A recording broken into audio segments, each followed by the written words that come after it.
this fourth section, I will cover the underlying dynamics of confidence and fear, so that you can build a framework for understanding how to create a carefree state of mind when you trade. Okay, the next section that we're going to get into is exploring the dynamics of confidence and fear. In other words, what was from this morning and just a little while ago, not so much a little while ago, but especially from this morning, what's the primary problem? Why do we have so much of a problem, or what creates the problem in a trade-by-trade perspective? In other words, if I'm looking at the market, if my technical indicator gives me a signal to buy right now, okay, if I'm not predefining my risk, if I'm hesitating, if I'm jumping the gun, if I put my trade on and I want to move my stop, what is it that's going on right now? What's compelling me to make these kinds of errors? Fear. And what's behind the fear? The possible negative mistakes that we've made in the past. Okay, but that's good. Yeah, because you don't want to get tapped into being wrong, losing, missing out, all that pain. But remember, I said what was a universal characteristic of all humanity in terms of how we feel about our expectations being fulfilled? Satisfaction. Well, yeah, no, when they are. But what I'm saying is that it's because I'm expecting this trade to work. Okay, I want you guys got to get this, okay? The reason why I'm having a problem is because I'm expecting this trade to work. This trade. It's not because I'm thinking that I've got a series of trades. Remember the pattern with flipping the coin? The pattern is that if I've got an edge, I'll give you another example.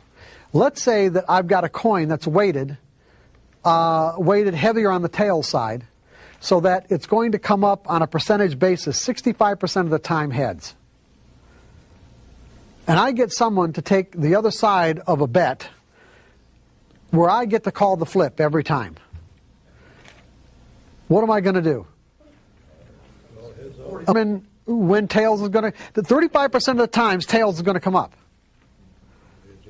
I'm going to call heads every time. That's a pattern, okay? The way it relates here is that I've got a technical methodology that gives me winning trades, let's say 65% of the time. I don't know which of the next 20 trades or 25 trades that come up, I don't know which ones are going to be the winners and which ones are going to be the losers. If I'm going to trade my methodology appropriately, it really obligates me to take every single trade. I can't be picking and choosing my trades based on what I think is going to happen, because hopefully I've already established you don't know. And if you think you know, you're just making it up in your own mind.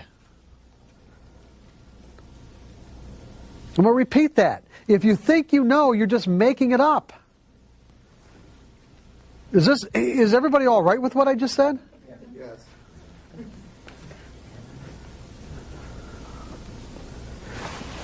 And so it obligates me to take every single trade that comes up, because I don't know which ones are going to be the winners and which ones are going to be the losers.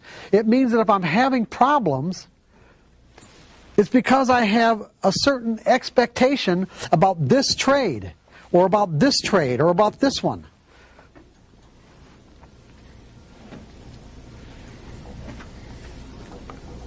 So what if I'm expecting a random outcome? What if I change my expectations? Will I feel differently about it?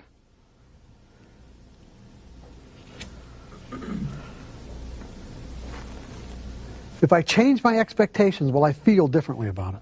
Definitely. Is there anybody in this room? Does anybody who trades? Let's put it. I don't think I've ever met anybody who trades who hasn't at least gambled at some point in their lives. Right? What do you expect when you put money into a slot machine and push the button? Goodbye. Good. Well, one of those answers was goodbye. I like that. What else? Loud. If anybody's going to say anything. What are you expecting? Really? On this one? Seriously. What do you expect? You know what you're expecting? You're expecting something to happen, right? You're expecting the wheels to turn. You're expecting something to show up. Now think about what I'm just saying. Because you know what? What I just said is exactly what I expect when I put on a trade. I'm expecting something to happen. I don't know what. But over a series of trades, if I do everything right, I'll make money. Because I'm managing my expectations on each one of these trades. I'm managing my expectations so that I do not have the potential to define and interpret these up and down ticks, the information the market gives me, in some sort of threatening or painful way. Because what I'm going to tell you, what we're going to get into now is the effects of that. When you put money... What's that? How realistic then is that 65% on your methodology? What do you mean, how realistic? It could be 70 or 80 or 50. Go ahead. No, take the microphone. How realistic is a 65% win ratio on your methodology?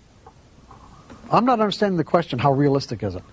Well, if you can't go by any individual specific trade, but you say over 20 trades, you can say you expect to win 65% of the time. Correct. They're based on past performance. Okay, but then again, looking at over any individual 20 or 50 sample, how realistic is maybe that 65% saying that that's a real number? I'll find out. I don't know. Okay. I don't know. How will I know? How could I know? I'll find out.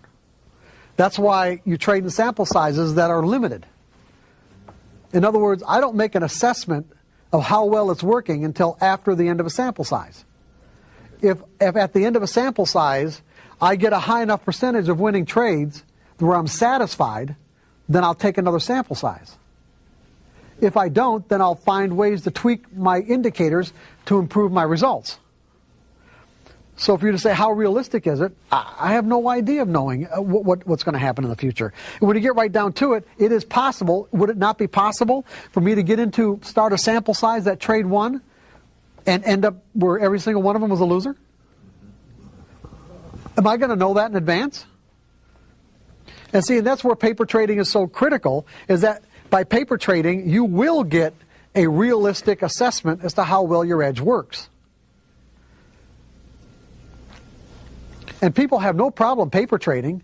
They'll paper trade to find out if their methodology works and to gain confidence in it. It's the other part that they won't participate in, meaning that they won't take a similar exercise to see how well their own psychology matches up to what they need to do to be consistently successful. In other words, to set up an exercise. Paper trading is an exercise, is it not? It's an exercise in developing skills, in understanding your methodology, is it not?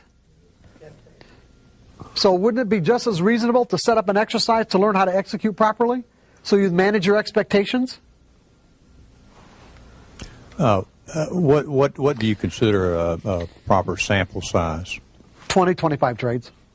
I don't think it has to be more than that. I really don't. If it's not working within 25 trades, then there's something you're going to have to change. Okay, so it's all about our expectations. When I put money into a slot machine, I'm expecting something to happen. If it comes up a loser, do I get all worked up about this? Does this tap me into my accumulated emotional pain of every time I've been wrong and lost in my life?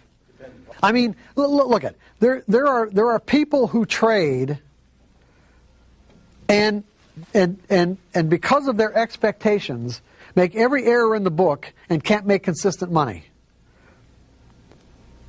And the reason why is because of because of their expectations. And yet, if they put money into a slot machine, where essentially the only difference between technical trading and a slot machine is the fact that with a slot machine, you have to put your money in first and then wait for a pattern to emerge.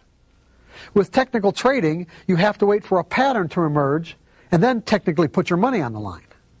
The problem is because the way our minds think, we think that because the pattern emerged, that somehow or another it's giving us an edge on that particular individual trade. And there's just no way of knowing that. But over a series of trades, it does. So it's like technical analysis gives the individual the availability of being the casino. Technical analysis lets you own the slot machine because you've got the odds in your favor. The casino makes the slot machine available to us because they've got the odds in their favor. But to derive the benefit of those odds, you have to be able to execute properly. And you have to think about this properly. It is just a numbers game based on the odds.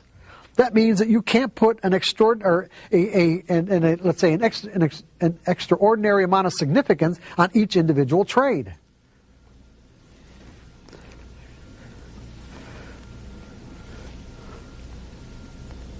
Because if you sat and played a slot machine, you wouldn't think anything of it. If you played a $1 slot machine and you sat down with the idea that, you know what, I got $100 in my pocket, and you didn't win, you might have, let's say 10 times in a row you didn't win, you're still going to push the button. Because eventually you think, eventually I'm going to hit. Eventually I'm going to hit, so it's all right. You see, it's all right. Same thing here. This trade didn't work. Well, eventually I'll get a winner. This trade didn't work. Eventually I'll get a winner. This trade didn't work. Well, eventually I'll get a winner. Well, I don't know about this next one now. And that's almost always the winner. Now, if it turns out that your methodology has diminished in its, let's say, in its capacity to produce a winning percentage, because the underlying nature of the market is changing in relationship to this fixed formula, then, that's why you trade in smaller sample sizes, or a sample size where you don't lose an inordinate amount of money to find out it's not working. But you do this right, and you're the casino. Regardless of all the dynamic traders, regardless of all this other stuff I'm talking about, it doesn't matter. None of that stuff's important. As long as you understand as long as you understand how the underlying dynamics relates to the formula, so that you don't put an extraordinary amount of significance on a formula that's just giving you a pattern in collective behavior, not individual behavior. And it's individuals who move the market. So those individuals, there can always be an individual or group of individuals who come into the market that do something that completely negates the outcome of your pattern. And that's all right, because there's no way to know that in advance. It's all right. When you look at it that way, then you won't get all worked up. Then it's just a random outcome, just like a slot machine. It's just a random outcome.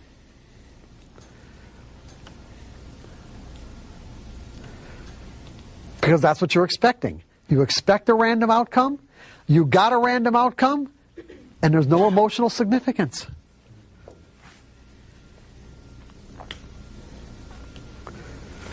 Because here's what happens when you don't look at it this way.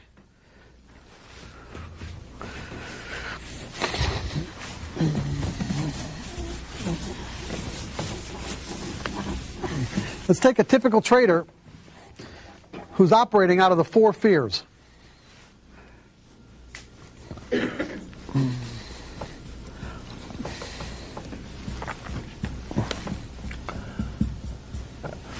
Okay, we got support, we got resistance, we got a nice trading range.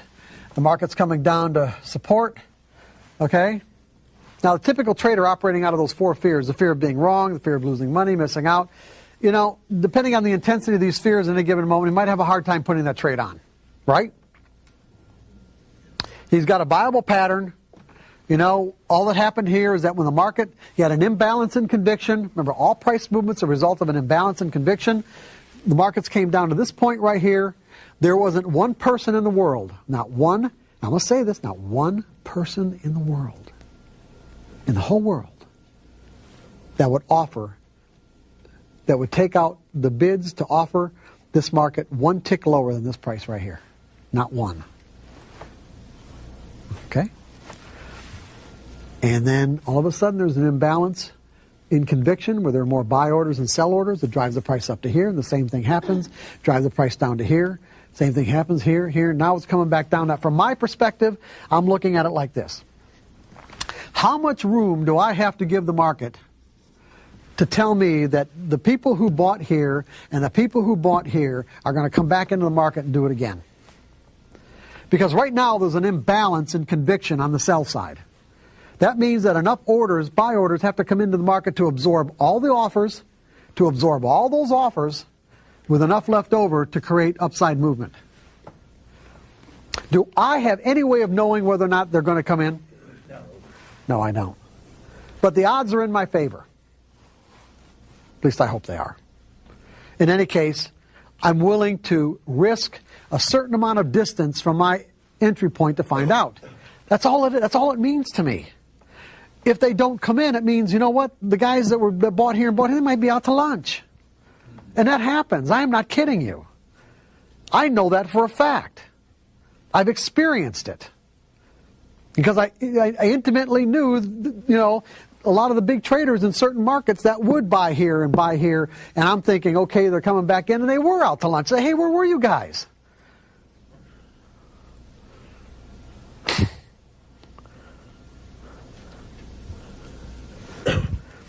But to the typical trader that doesn't think this way, what's going to happen?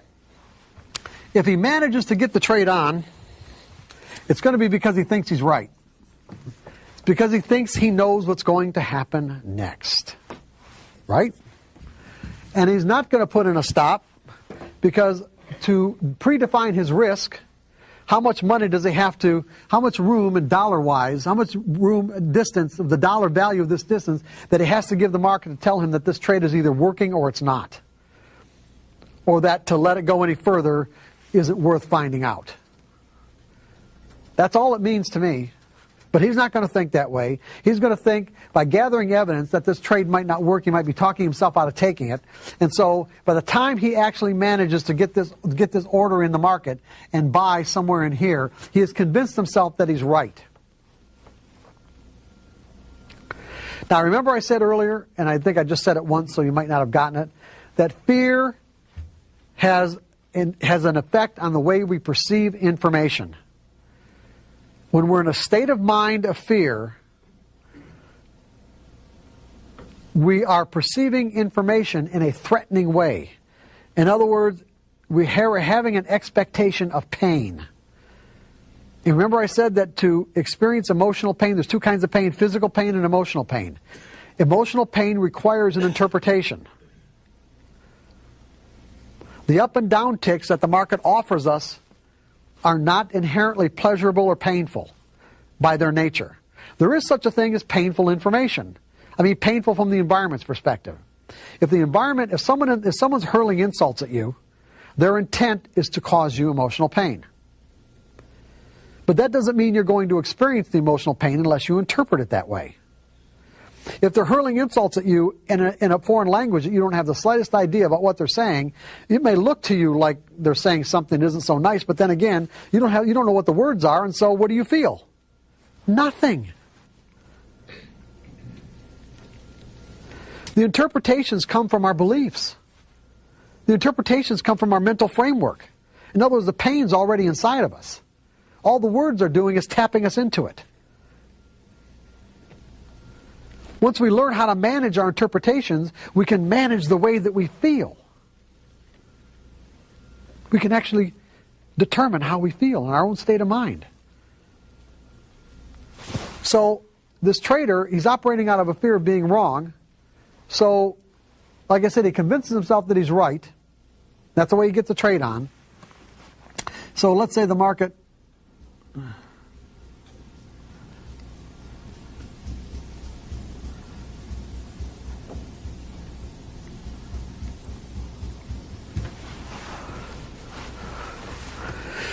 Now, I said that fear causes us to focus on the object of our fear, so that we end up creating the very experience we're trying to avoid. This trader is trying to avoid being wrong. Now, we have self-protective mechanisms. They can work at an unconscious level. There are mechanisms inside of us that will protect us from information that we perceive as threatening. It causes what was typically referred to as perceptual blindness, where there are things going on around us that we cannot perceive, even though we have the ability to perceive it, but we're being blinded from it. if I'm afraid of being wrong, what of the information that the market is making available to me, what am I going to focus my attention on, the upticks or the downticks? You're right, the upticks, not the downticks. Meaning that what I will do is I will place an inordinate amount of significance. In other words, the way my mind will automatically weigh this information in terms of what's significant and what isn't, it will give more significance to the upticks than the downticks. Because every time I get an uptick, it will be taking me out of my pain. I'll say, oh, it's finally all over. And then we'll get more downticks. And then we get a couple upticks and say, oh, it's finally all over. In other words, what my mind is doing to protect me is saying that these few upticks are far more significant than all these downticks. Now, do I have the ability to recognize a trend? In other words, being able to define and recognize a trend is one of the most fundamental characteristics of learning technical analysis. A trend is a series of higher highs and higher lows, or lower highs and lower lows. But in this moment, am I able to recognize this as a trend? No, because I'm too focused on getting myself out of the pain, which means that I'm focused on these upticks. Now, our traders operating both out of a fear of being wrong and a fear of losing money. Now, what ends up happening is this, is that if this were to represent all the negative energy inside of his mind of what it means to be wrong,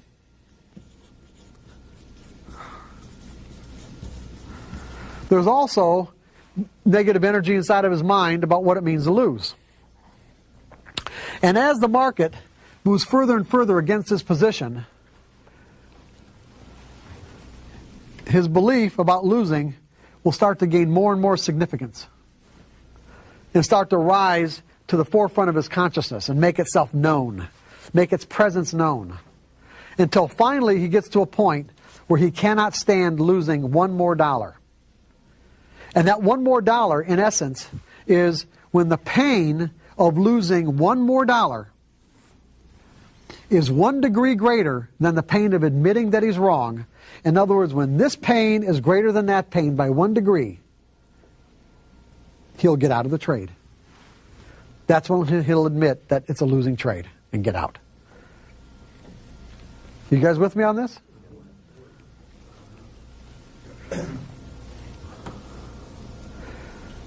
Now, he would say that the market did this to him. But what I'm saying is that is blatantly not the case. His fear did that to him. He created the very experience he was trying to avoid. He was trying to avoid being wrong, and he made himself wrong. And ultimately, this is always the spot where the market, where the market does that anyway.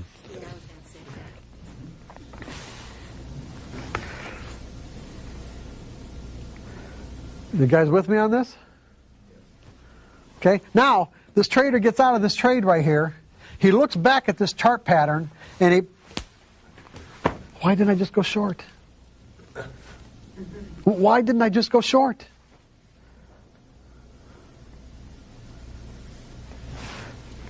The ability to recognize this as a downtrend, or let's say he was blinded from his ability to recognize this as a downtrend. The distinction existed inside of his mind. In other words, he can actually make the distinction of what a downtrend is. But in that moment, while he was in that trade, he was blinded to his own distinctions.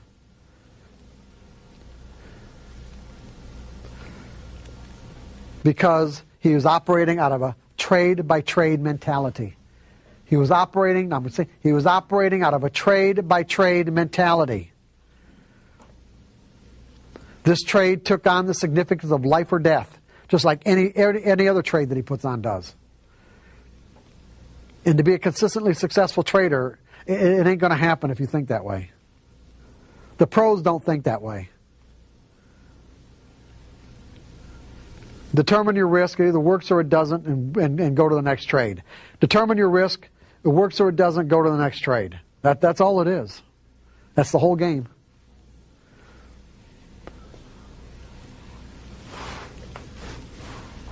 Now, let's say that this doesn't happen, but this happens. Let's say instead of it going against him, that the market does this. Now what ticks do you think he's going to be focused on, the up or the down ticks? The market's doing exactly what he wants, by the way. Now the market is doing exactly what he wants. And what ticks do you think he's going to be focused on? The down ticks. And why the down ticks? Because he's been in too many times of trades where the market has taken away his profits. And so he places an inordinate amount of significance on every down tick, and in essence ends up doing what? Leaving money on the table. So what he does is, let's say he gets out right here, so he cuts his profit shorts and lets his losses run.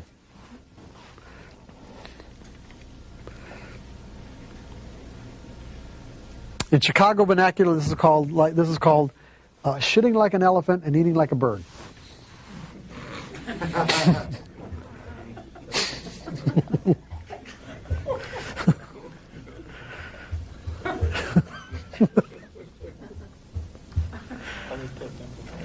What's that?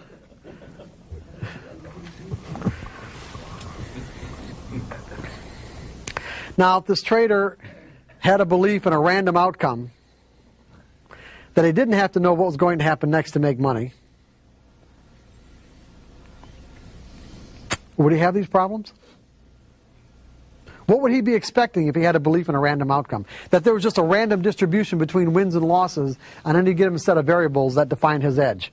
If he believed that, if he believed that it only took one trader somewhere in the world to negate the positive outcome of his edge, if he believed that no matter what reason he thinks he has for putting on that trade, that the reason why it works or it doesn't work will almost never correlate to the actual reason that he conjured up, if he believed all these things, how would he be handling this?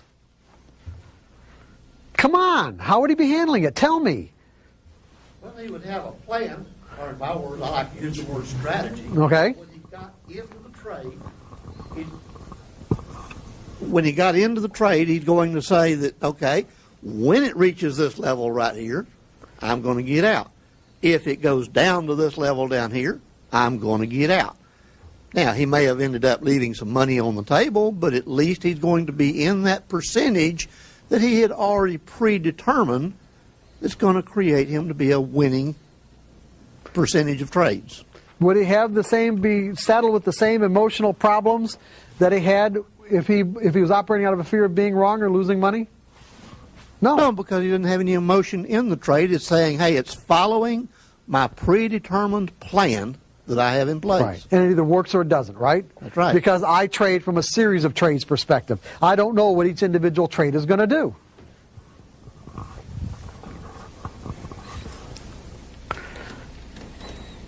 This is the way the pros do it, by the way. This is thinking like a pro. You want to make consistent money, this is what you're going to have to think. Otherwise, you already know what the problems are.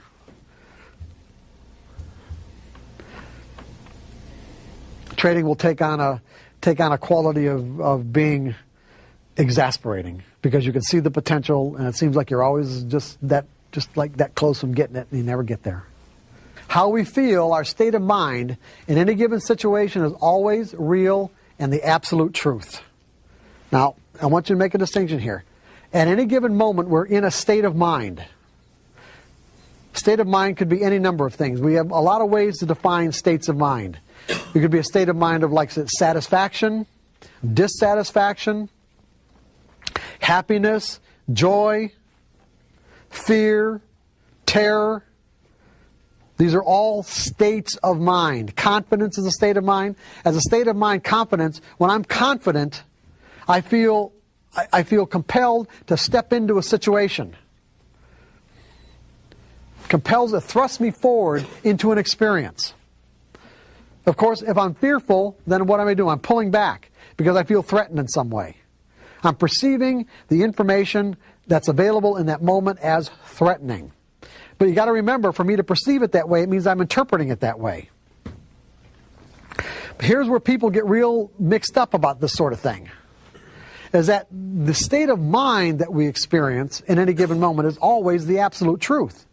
You can't deny the fact that if I'm feeling fearful right now, then I'm feeling fearful. That's just the way that it is. I'm in that state of mind. The particular interpretation that got me into that state of mind, however, could be completely dysfunctional. You guys with me on this? The interpretation that comes from what we believe could be completely dysfunctional. You see, as passive technical traders, if we believe that somehow or another our methodology is telling us what's going to happen next on any particular trade, the reason why we're having problems is because that is a dysfunctional belief. It was never true.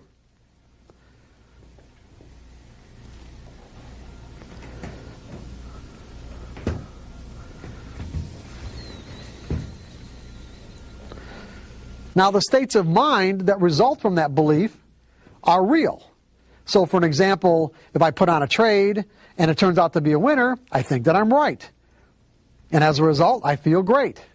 If I put on a trade and I think that I lose, well, then I feel like crap because I was wrong. The reality is neither one was really true, because when you win, you weren't right, and when you're wrong, you weren't wrong. Because whatever reason you had to put on the trade in the first place, again, had almost no correlation to what actually happened with the market. In other words, why the market did what it did.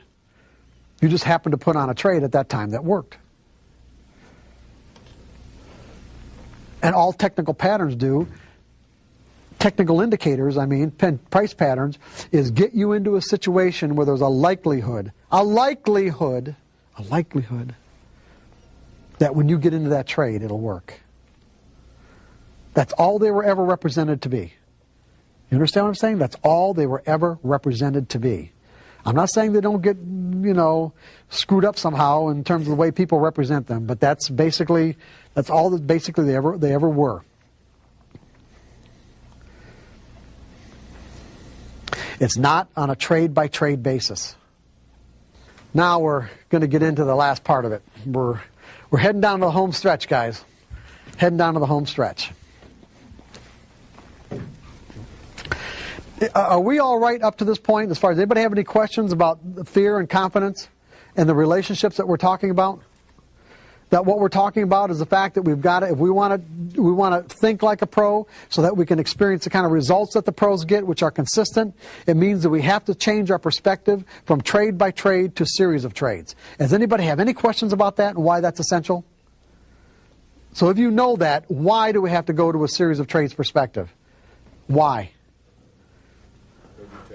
Fear out of it because you know that you're going to be right. Well, hold on one second, sir. You're taking all the fear out of it, and you know that through a series you'll be right more of the time than you will be wrong, and you take all the fear out of it and just work on that basis without any emotion. Correct. And why isn't there any emotion? Give me specifically why you think there's no emotion. Well, you're doing it out of more of a mathematical concept and not, I think it's going to do this. You're taking it's either going to be right or it's going to be wrong, and you either walk away or stay in it. I want you to use the words expectations in your answer, okay? I don't really have any. I don't have any expectations. It's either going to work or it's not. Yeah, in other words, this particular trade, you don't know what you think something's going to happen, but you don't know what. Right. When you put money in a slot machine and push the button, you think something's going to happen, but you don't know what. And if it comes out to be the jackpot, well, hey, that feels great. You're surprised, right? When I put on a trade, I feel the same way. Literally, I don't know. I don't have to know. I just have to do what I need to do to make money on a consistent basis, which means I have to take every one of these trades. I can't pick and choose. The only reason why I pick and choose is because I think I'm right. So when you change your perspective from a trade by trade to a series of trades, it automatically manages your expectations in a positive way. I'm going to set this up for you as an exercise in a little bit, okay? But I just want to make sure we're anybody else have any questions about any of this? So you know, so in other words, what we're doing at this, what are we doing at this point then? So you know where you want to go, right? So do we know where we want to go? We want to get to a point where we are actually changing the way that we think. When you walked in here this morning, you didn't think like a pro, did you? Now you have some idea of what it means to think like a pro, right? Come on, yes or no? Come on, guys, give me some response. Okay.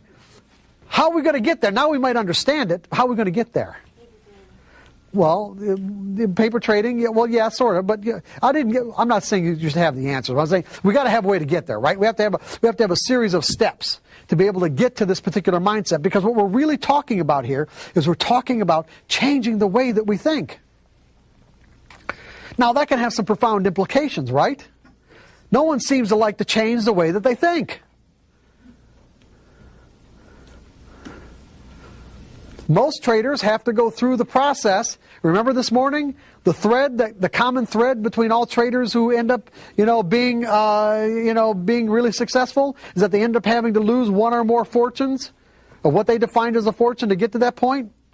It's because the process of losing caused them to change the way that they think about trading. Now, do you want to do this the hard way, or do you want to do it the easy way? Easy way. Okay, I'm getting some response here. Good. The easy way, right. We want to do it the easy way. So this is what this is all about now. This is what the last part of the workshop is about. Is about doing it the easy way. Hard knocks. What's that? Hard knocks. Right, there you go. How do we change? Well, that's a good question, right? That's a real good one. How do we change? A lot of theories, a lot of techniques about it, a lot of theories on techniques. As far as I'm concerned, change is really a function of, well, you can break down to a series of steps, but really change is really a function of desire. When you get right down, remember how we took price movement and boiled it down and distilled it down to simply what? Price movement, all price movement is a function of what? Imbalance and conviction between buyers and sellers. All change is a function of desire.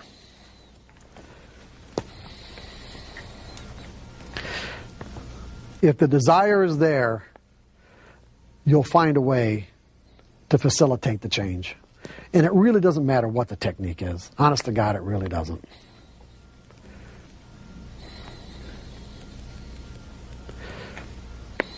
I'll give you an example right here.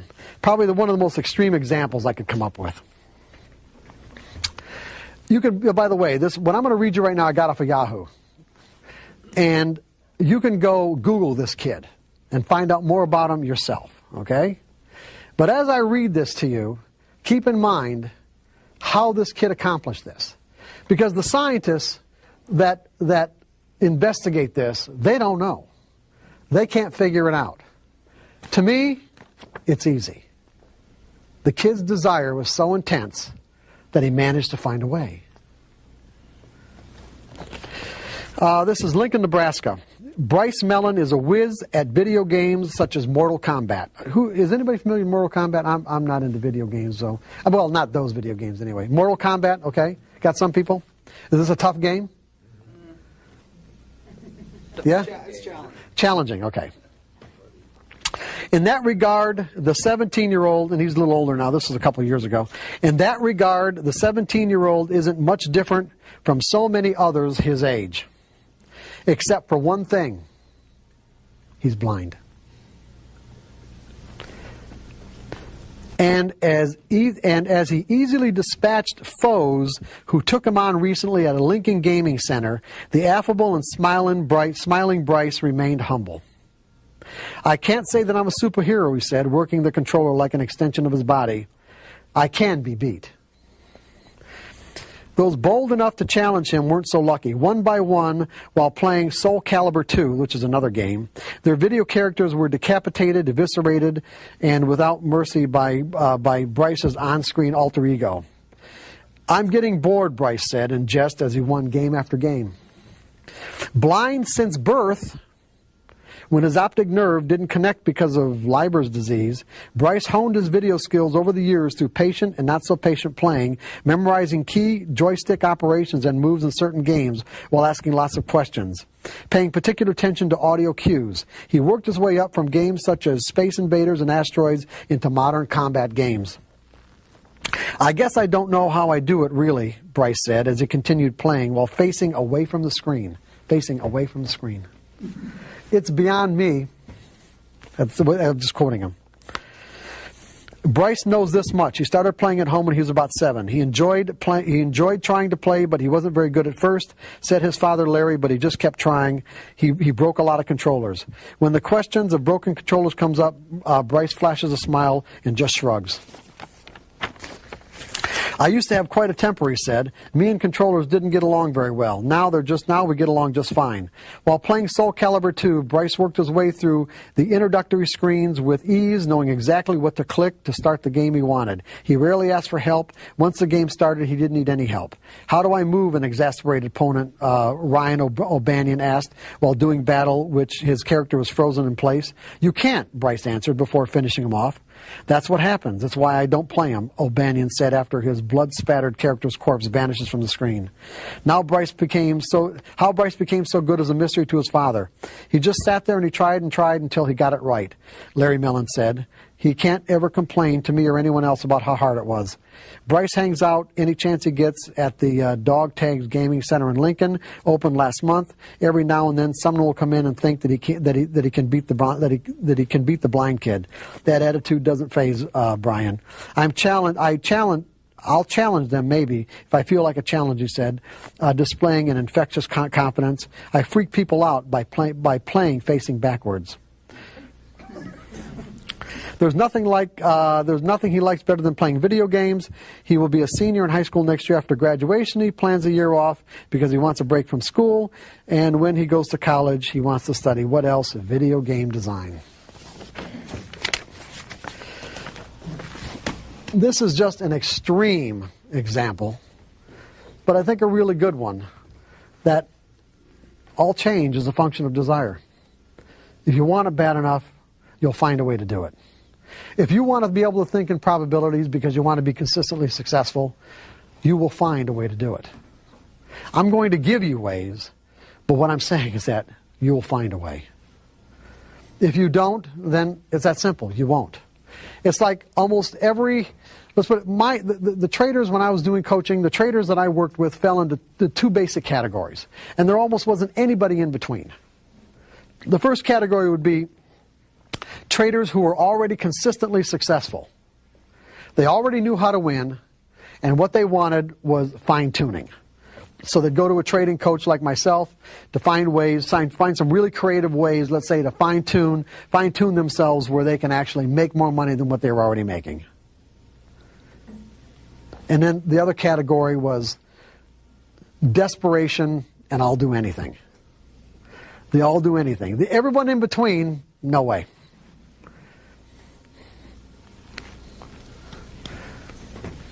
And even the all do anything wasn't always sincere. Sometimes it was just lip service.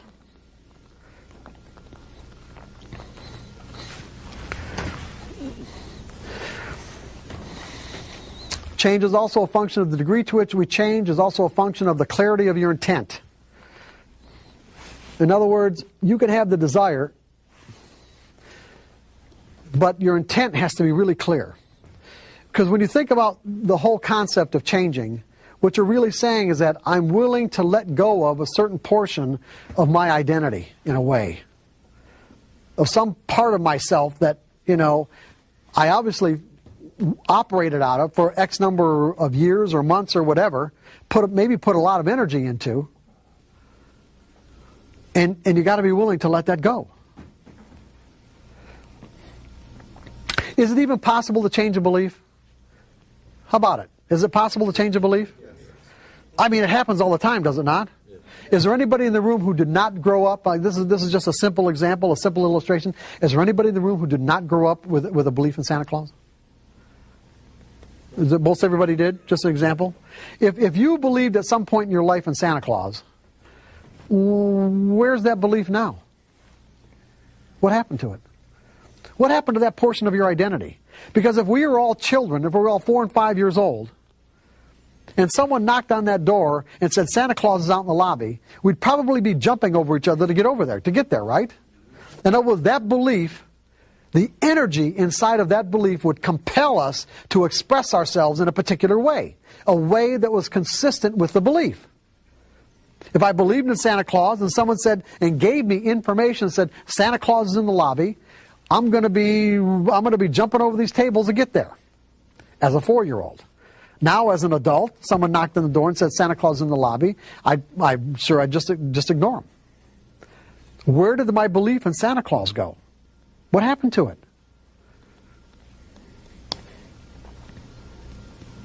Just let it go. Yeah, I don't know the underlying. I mean, really, I can't say that I know the underlying dynamics of how that energy got transformed. But I can say it doesn't exist inside of my mental environment any longer in a way that would compel me to express myself like I did believe in Santa Claus. In other words, there's no more energy there. I can remember when I did believe it. I can say to myself, yeah, there's something, or maybe even something there even now, but not enough for me to go running out into the lobby. You can say before you walked in here that you might have had a real strong belief that whatever you used to determine your edge gave you that edge on a trade-by-trade basis. In other words, I wouldn't be putting on this trade if I didn't think I was right. Now you can say to yourself, are you willing to let that go? The only way you're going to be willing to let it go, to even generate the desire to let it go, is if you're really clear about your intent. Hopefully I've given you enough insight to be really clear about your intent as to why you might want to let this go. Because it's just going to create frustration. If you like trading on a random basis, then great. Then stay on a trade-by-trade basis. And trade randomly, because it is fun. You'll win, you'll have winning streaks, but I can assure you without a shadow of a doubt that you trade randomly and you are setting yourself up for catastrophic losses. Because anything you do could result in a win, and most of the things people end up doing are just the kind of things that set themselves up for a catastrophic loss. Because you are reinforcing inappropriate behaviors. On a trade, when you trade randomly on a trade-by-trade basis, you are reinforcing inappropriate behaviors. Those inappropriate behaviors, namely, are not predefining your risk is the biggest one. You get into a trade, you don't predefine your risk, and you win. You're going to do it again. You're going to do it again until you get hit with a huge loss.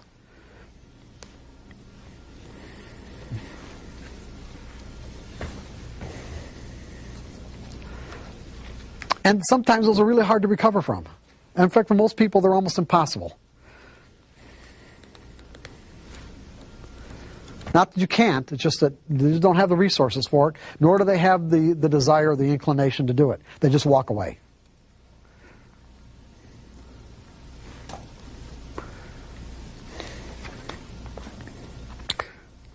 Are you relatively clear about why you would want to do this? Why you'd want to go from a trade-by-trade to a series of trades perspective?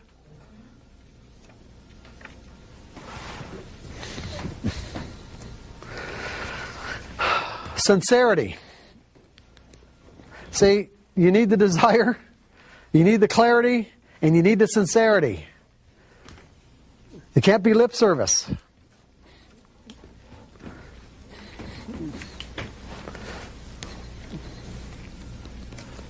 It has to be real. It has to be authentic. As a matter of fact, I'm going to say to you that based on my experience, if you're clear, if the desire is there, it's genuine, the clarity of your purpose is there, it's unconflicted, and so the sincerity is there, it will virtually happen automatically. That is the technique for change.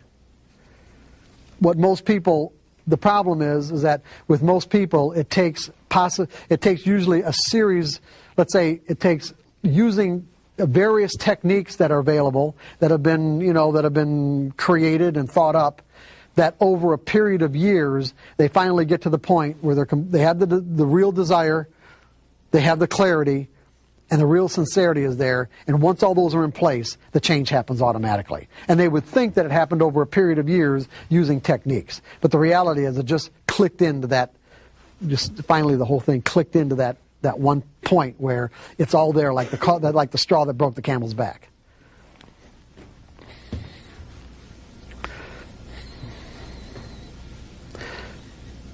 I mean, a good example would be about what I'm talking about in terms of how clear you have to be in some cases, because some of the energy that you want to move out in terms of a conflicting or dysfunctional belief, it could be really strong energy.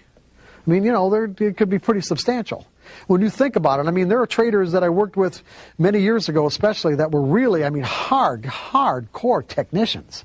I mean, these are really hardcore guys that just, I'm not even going to mention the techniques they use, but, it's like, well, I'll get, like Elliott wave casualties. I mean, they were guys that were just, there was a time in the late 80s and early 90s where a lot of my off-the-floor traders were what I call Elliott wave casualties. And, and because these are guys who just, who love to analyze. And, when they start understanding the difference between analysis and execution and also the underlying dynamics of the market, it's like they had to get to a point where the realization that they'd spent 10 years or 8 years and thousands or tens of thousands of dollars on analysis and workshops and seminars when none of it was, or very little of it was really necessary. I mean, they had to reconcile all that stuff, and that wasn't an easy thing to do. That wasn't an easy thing to let go of. It wasn't an easy thing to say, okay, it was all right. I know what I need to know now, and,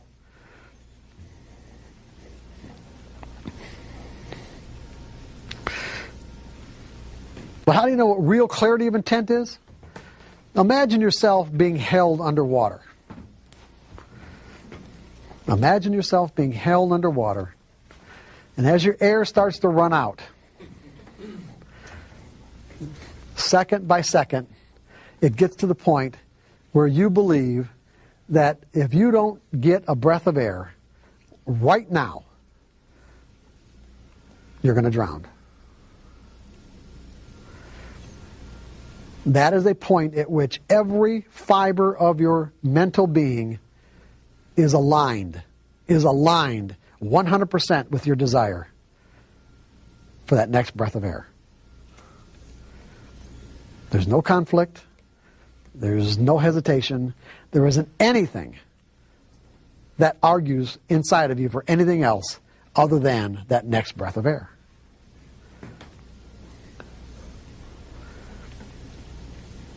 If you want to make money bad enough, in other words, if you want to be able to make the kind of income that you can rely on as a trader, then your desire to switch to this series of trades approach has to be greater than any resistance that you might have to stay in a trade-by-trade approach.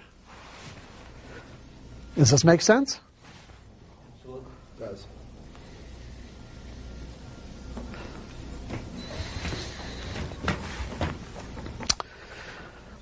Degree of conviction, I just basically gave you that too.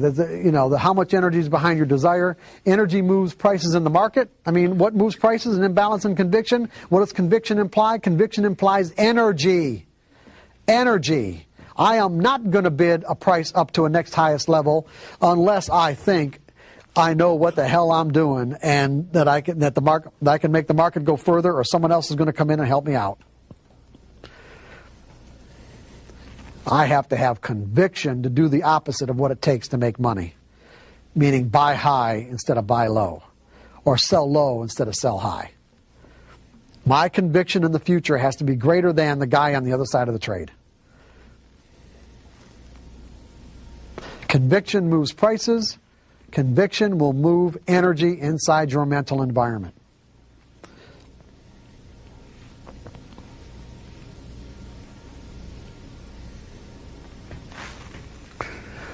Focused thought will move energy out of dysfunctional beliefs. And that's basically what we're talking about. We're talking about clarity of intent, desire. That is focused thought.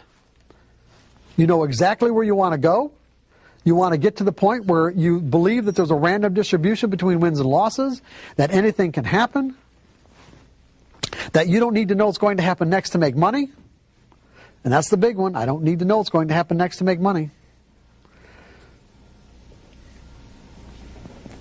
If you understand the benefits of installing those beliefs inside your mental environment as a core component of your trading personality, then you will find a way to do it.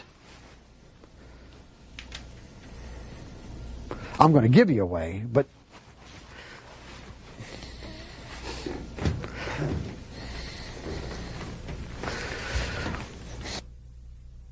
self-discipline.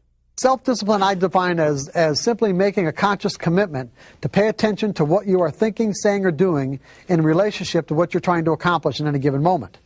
In other words, if, for an example, I have a goal or a desire or an objective, a desire to transform myself into someone who can think like a professional trader, someone who thinks in a series of trades perspective, someone who believes in the random distribution between wins and losses in my series, and I also know that, you know, I may have any number of conflicting beliefs that I've acquired over the years that say otherwise, that say, you know, even though I'm aware of the benefits of this, there's all these other beliefs that say this isn't true.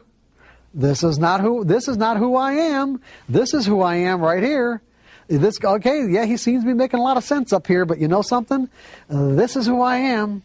You want to transform yourself into someone who thinks this.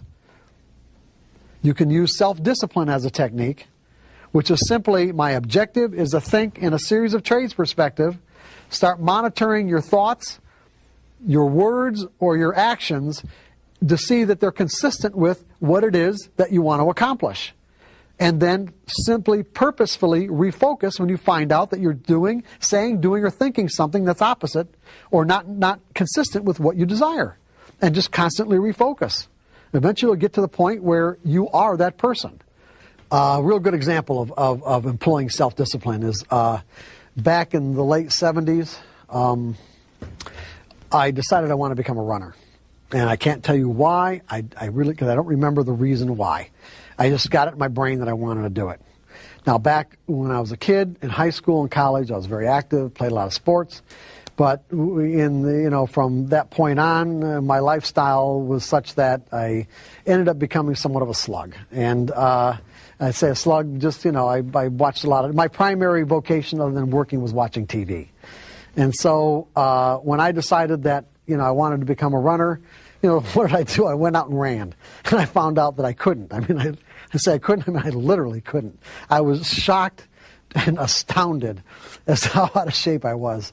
I couldn't even run 2 blocks. And so, I went out the next day and only could run 2 blocks again. I thought, oh my God. And then I didn't run again for probably 6 months. And so when I ran again, I at least had enough desire to compel me to run more than a couple of days. And I found something out is that I was amazed at how fast your body adapts and improves. And so that gave me a lot of encouragement because, I ran a couple of times and I ran the 3rd and 4th time and it's like I ran so much further like the 4th, 3rd or 4th time. I'm thinking that gave me a lot of encouragement to think, okay, I can do this. And so I set this goal for myself that this was like in May, I don't remember, in May of 1979 or 1978. I really don't remember. Anyway, but I set this goal for myself that I wanted to be able to run 5 miles by the end of the summer.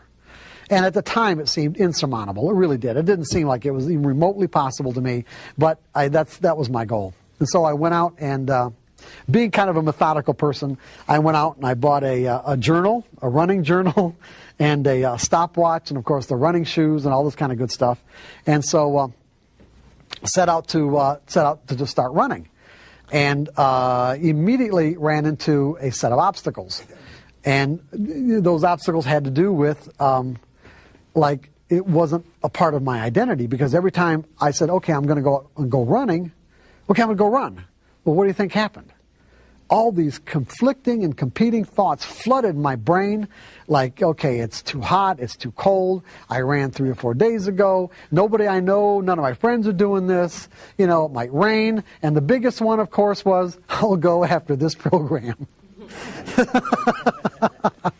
And of course, I never went. So I would say that out of all the times that when I said I want to run, I would say that I managed to actually get my shoes on and get out the door maybe 30% of the time. Okay? But that 30% of the time, I was improving, okay? And I was actually getting further and further and getting encouraged. But I realized as as I could run further and further, like I was up to a mile maybe, or a mile and a quarter or something, because I marked it all off in terms of like every half mile kind of thing of the course that I did. So I realized that I was getting so enthused over the fact that I was even getting that far that I thought I needed a mechanism to get the 5 miles, because I thought I'd quit. What I mean I thought I'd quit is that if I got to 2 miles, that was so far beyond what I thought I could ever do anyway, that what would compel me to go to 5. And so, I don't know why I thought that way, but that's what I did. I really did. So I established what I called the 5-mile rule. And the 5-mile rule was, if I managed to get through all my conflicting and competing thoughts, and if I managed to get through those and actually get my shoes on and get outside and take 1 step forward, that I had to always run at least 1 step further than I did the time before. And I knew what that was because I kept the journal. I knew exactly where I stopped. So my rule was, I always had to go, I could go more than 1 step, but it had to be at least 1 step. And what I found, and this was really interesting, because what I found is that there was a threshold. There was a certain threshold point at which all the conflicting and competing thoughts went away, and it was like I became a runner. It was like I didn't have to force myself to go out and run anymore. I actually felt compelled to run. And in a sense, what I did was create a new sense of identity.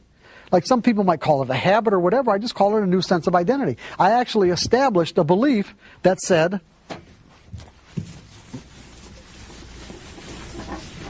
I am a runner.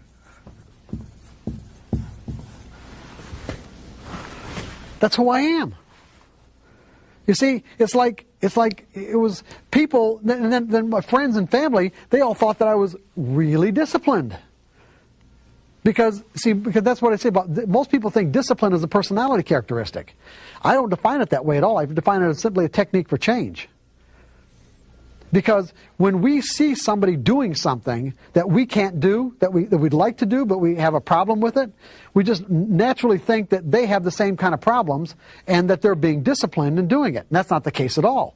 If you're doing something effortlessly, it's because it's who you are. There was a threshold point, like I said, where all the conflicting energy just completely dissipated.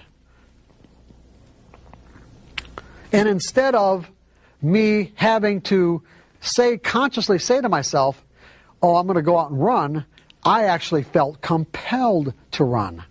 Then I got to the 5 miles, and then I got to the point where I was running so much that I actually had to establish a corollary belief to learn how to listen to my body, because there were days where my body was basically saying, hey, this is not a good day to run, and give yourself a rest. And that had to be all right. But for a while it wasn't, because when you start injuring yourself, then you know you're overdoing it. So I actually had to establish a belief that it was all right not to run. So it went from conflicting and competing thoughts to, this is who I am. And now it's effortless. Completely effortless. There's no conflict at all. That's what you're going to have to learn, or that's what you're going to learn how to do with your trading. You're going to learn how to put on a sample size of trades where it becomes completely effortless, where there's no conflicting or competing thoughts about what it is that you're doing and why you're doing it. It wouldn't even occur to you to make the kind of mistakes that you typically make now. That's what you want to do. You want to get to the point where it doesn't even occur to you. It doesn't even enter your brain.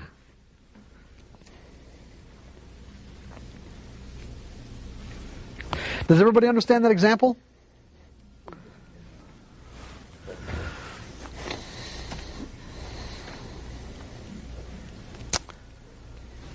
And like I said, when you realize that you're not appropriately focused on your objective, meaning you notice that you're either thinking, saying, or doing something that's inconsistent with what you're trying to accomplish, you deliberately refocus your attention on the object of your goal. Just do the best you can. Okay. So basically, like I said, this whole section, this last section is giving you steps and techniques for evolving into a professional trader's mindset.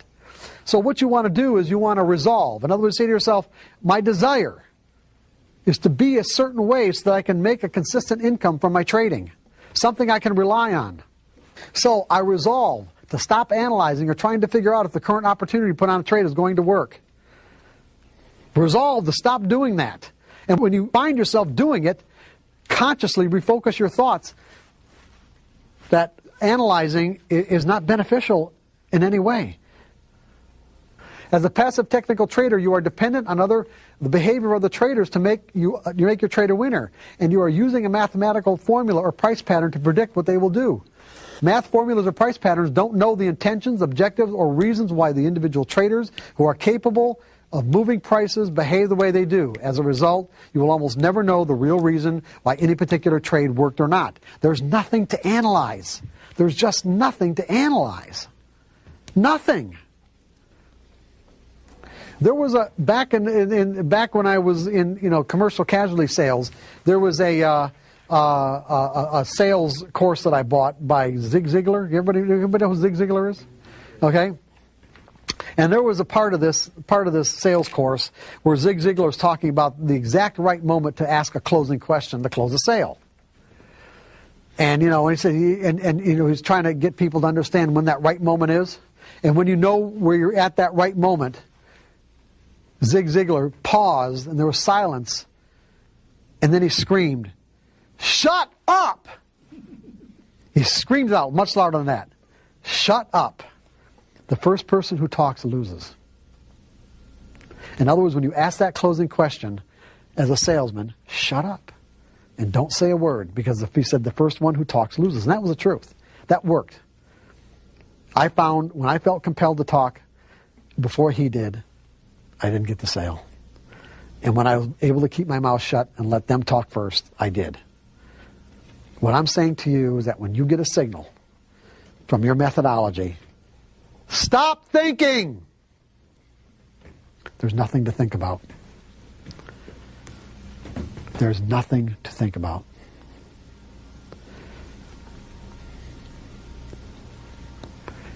Do you understand why I said that? Just put on the trade. There's absolutely nothing to think about. Just put the trade on.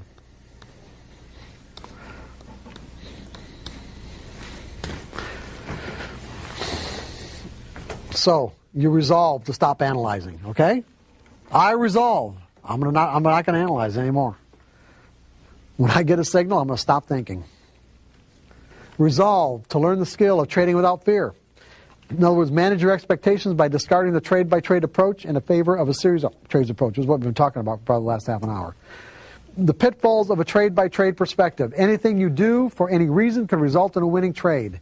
The problem is many of the things that you could do that results in a winning trade could reinforce trading behaviors that could lead to a catastrophic loss. Losing streaks can easily cause one's attitude to deteriorate into a negative spiral when you trade in a trade-by-trade perspective. From a trade-by-trade perspective, you are making a choice to pick what you think is an edge out of all the other possible trades you could have picked. In essence, you are saying, I am picking this trade because I think it's going to work. When you trade in a trade-by-trade perspective, you can't help but think you know what's going to happen next, because you are picking trades that you think are going to work. And therefore, your expectations automatically will not be in line with the realities of the market from its perspective. And therefore will have the potential to define and interpret market information in a threatening way, therefore causing your perception of that information to be all out of whack, and you're going to end up creating the very things you want to avoid, which is lose and make money, or lose and be wrong. You guys with me on this? Yes. The reality is, at a rational level, you don't know if any trade is going to work because you never know for sure who's participating and what their intent is. You're guessing. See, you know what traders is? An educated guess. This is what we do as traders. Edge. Got an edge. You-cated. Guess. That means probabilities. You're making an educated guess. You've got the probabilities in your favor. That's all we're doing here.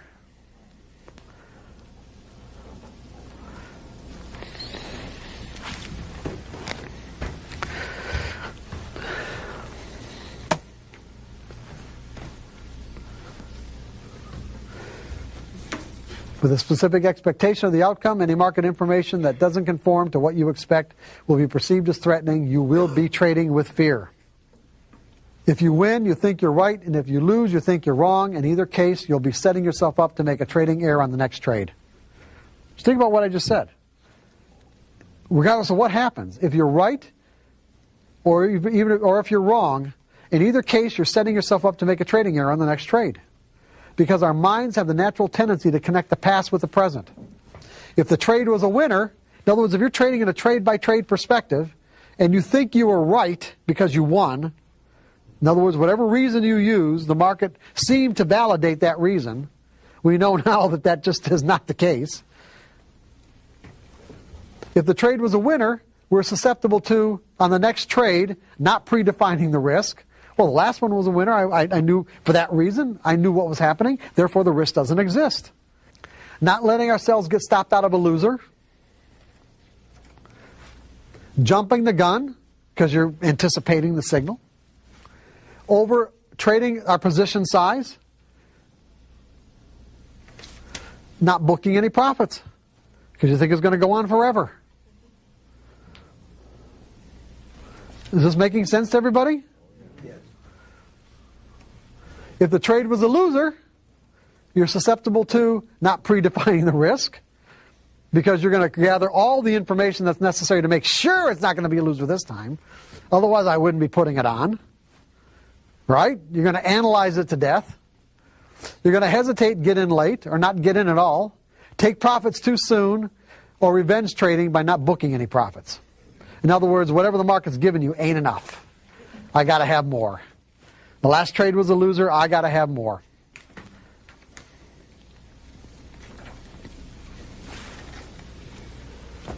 The benefits of a series of trades perspective. You know exactly what behaviors serve your purpose and what behaviors do not. You cannot trade in a series of trades perspective with a trading plan and not know exactly what behaviors will serve your purpose and what behaviors will not. Because everything's planned out. You're either following your plan or you're not. But the point is, everything is planned.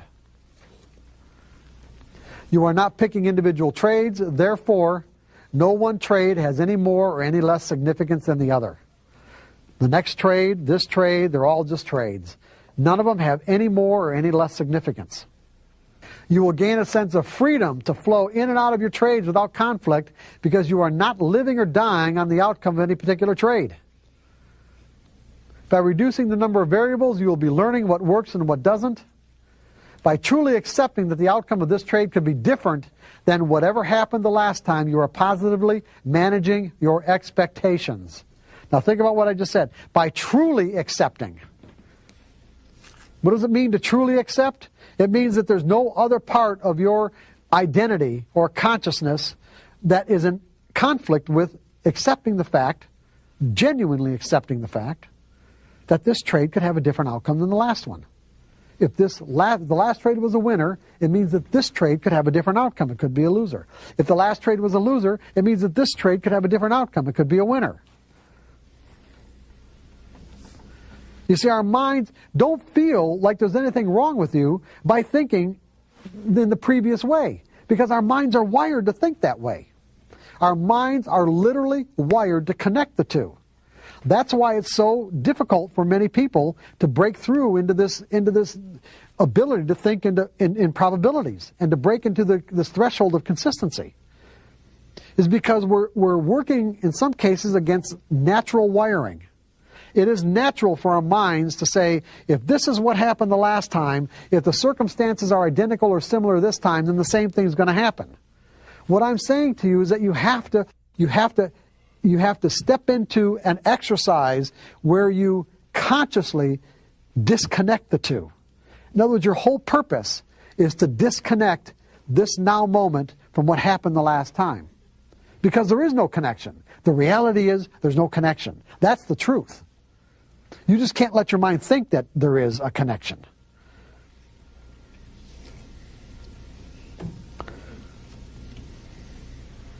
There is no connection between between the outcome of this now moment opportunity with what happened the last time, even though the variables that are getting you into this trade or identifying this opportunity are identical. That creates quite a paradox for our brains, okay?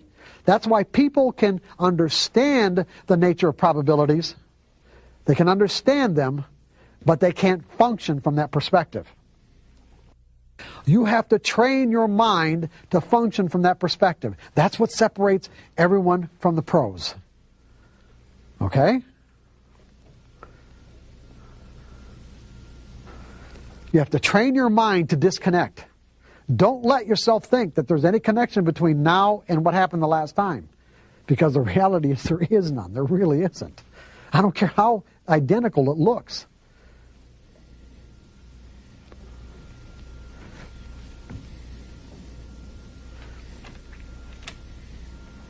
You can use the same mathematical formulas and criteria in those formulas that apply to market data and come up with these patterns, but I guarantee you the traders that are operating in the market now are not the same traders, identically at least not the same traders as the ones that operated the last time.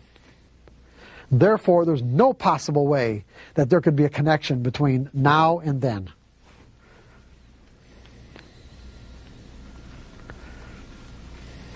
There's just no possible way.